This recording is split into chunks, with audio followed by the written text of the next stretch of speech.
गत वर्ष जुलाई मासरू आरंभ होइतिबा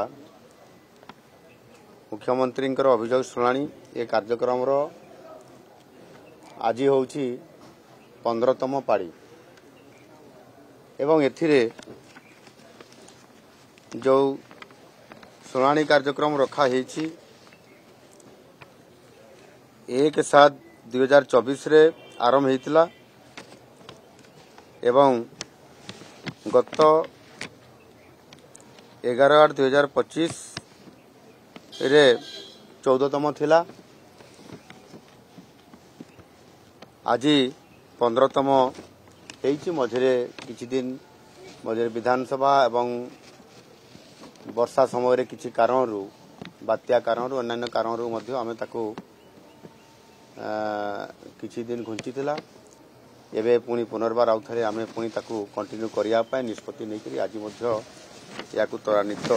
करा जाउछि एवं एथिरे प्रत्येक लोकंकर अभियोग को सुना जाउछि। आज मध्य अभियोग सेल रे मान्यवर 8 जन मंत्री परिषद सदस्य आमर उपमुख्यमंत्री कनक वर्धन सिंहदेव एवं वरिष्ठ मंत्री राजस्व सुरेश पुजारी वाणिज्य एवं स्टील माइंस मिनिस्टर आमर विभूति जेना आमर एमएसएमई एवं मत्स्य और प्राणी संपद विभाग मंत्री Gokulananda urban minister Krishnachandra Mahapatra cooperative minister स्वास्थ्य मंत्री एवं जंगल विभाग मंत्री यही भाव में मो सहित समस्ते आज योगदान करते एवं बहुत उत्साहित थिला लोक भी बहुत भीड़ होते आम जेहेतु गोटे 2 मास गैप था से 8 जन मंत्री समेत मु निजे उपस्थित थी 9 जन आम या देखुलु एवं अधिकांश विभाग आमर additional chief secretary rank principal secretary rank secretary rank एवं एडिशनल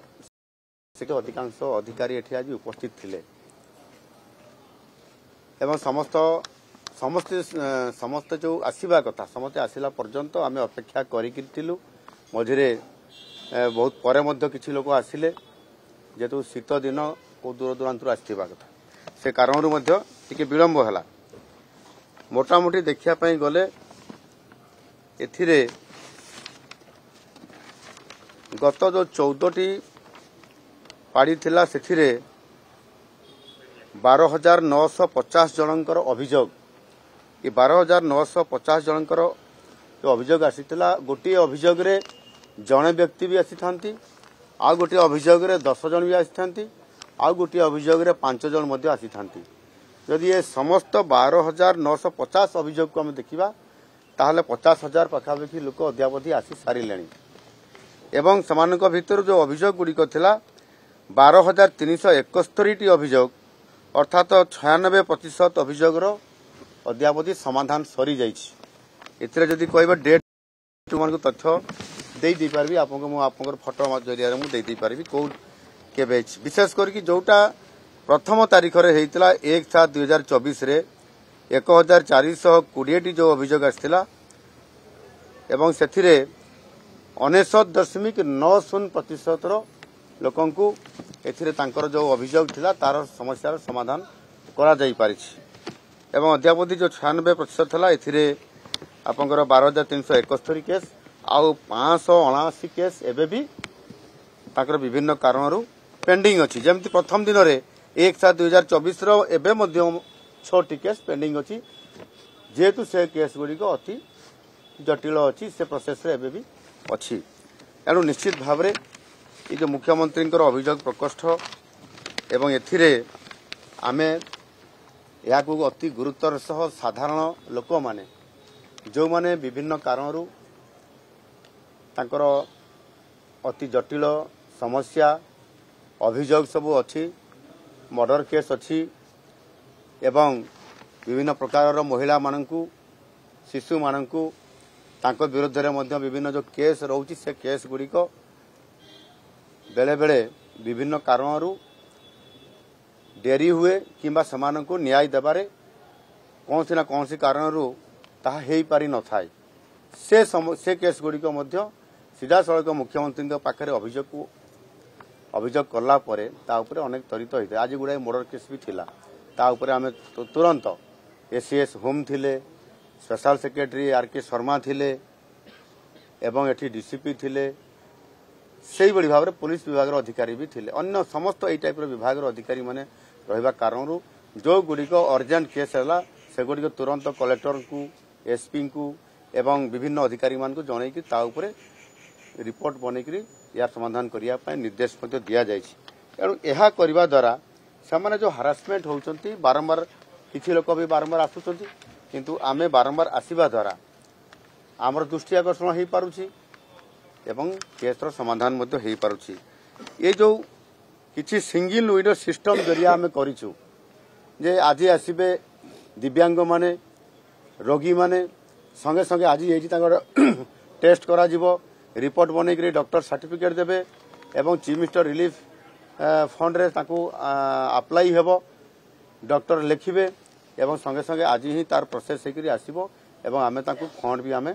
जुगई दउछु एई भली आज किछि केस आसी ता भितर दुईटी फाइनल होईछि आउ किछि केस रो फाइनल न होइतवा कारणरू आमे याको फाइनल करला पर समान को मध्ये आर्थिक सहायता देबार ये व्यवस्था आमे करूछु इथिरे आ गुटे कथा अछि जे किछि केस अछि किछि अभियोग अछि जो गुडी को अति साधारण एवं सेगुड़िक जो प्रति जिले में सोमवार को सोमवार सेठी मध्ये अभियोग शुणाणी होउछि से केस गुड़िक से भी हेबाई ता समाधान से ही हेब एठी हेई परिबो नाही से भली केस गुड़िक राज्य स्तर को आसवा कथा नुह एबे निकट में आपण जानिछंती जिलापाल एवं एसपी सम्मेलन होता ये सम्मेलन रे मध्य मु समस्त जिलापाल एवं एसपी मान को मु कहिछि जे जो केस गुड़िक समाधान जिले में हो पार से केस गुड़िक ये आसवाई कौन प्रकार से जमी चेष्टा न करती से जत्नवान हेबे बोली अर्थात से केस गुड़िक से समाधान गले ये आसबे ये सीरीयस केस जोटा राज्य स्तरीय जोटा जिले में समाधान हो पारना से केस गुड़िक निजे सरकार ये उपस्थित रहीकि त्वरित पर्यायर समाधान करेंगे एवं मु भावुची आगामी दिन में छोट छोट केस आसब ना बड़ बड़ केस गुड़िक जटिल केस गुड़िक से गुड़िक आसब एवं कौटी भी गोटे गोटे एमती जगह अच्छी जमी सेठी रास्ता नहीं पिला माने पत्थर उपरे नाल उपरे जाउछंती एमती अनेक केस आसुची टीवी मीडिया रे मध्य आसुची एवं आज भी किसी केस आसीथिला तुरंत एटी पंचायत राज सेक्रेटरी थिले ताकू मध्य फोटो सहित विजुआल भी दियागला जे पिला माने केमती जाउछंती ताकू आइडेंटिफाई करिकि तुरंत समाधान करिवा पई एणु निश्चित भाव रे आज लोकंकर सरकार ये आम सरकार लोकंकर सरकार ही आम सरकार लोकंकर सर्वनिम्न साहाय्य प्रदान करने ये सरकार बद्धपरिकर आ सेथिपाई आज अनेक सरकारी कार्य थिले मध्य सोमवार एभली एक गोटे बार आम रखीचु सेथिपाई साधारण लोकंकर कथा ही शुणिबु ये भी सरकारंकर सबुठारु मुख्य काम एणु ताकू गुरुत्व देकर जहाँ करूछु मु आशा करी आगामी दिन में मध्य आमे एबे पुणी आउ थे वर्षा सीजन चली जाइए शीत सीजन ये आसी समय मध्य आमे ताकू जारी रखिबु एवं त्वरित पर्यायर लोक को न्याय देवाई अंचल विकास जोटी अपहंच अच्छी पहुंचाइवाई आम सरकार निरंतर भाव काम करुछंती एवं आमे निश्चित भाव से न्याय प्रदान करिबु ये दृढ़ लोक मानकु पाखरे मोर कथा को मु जेमिति भाव मोर पूरा मंत्री परिषद समस्त सदस्य को लेकर काम करुछु आमे टीम हिसाब रे काम करुछु एवं टीम हिसाब रे काम करी लोक को न्याय दी पारिबु।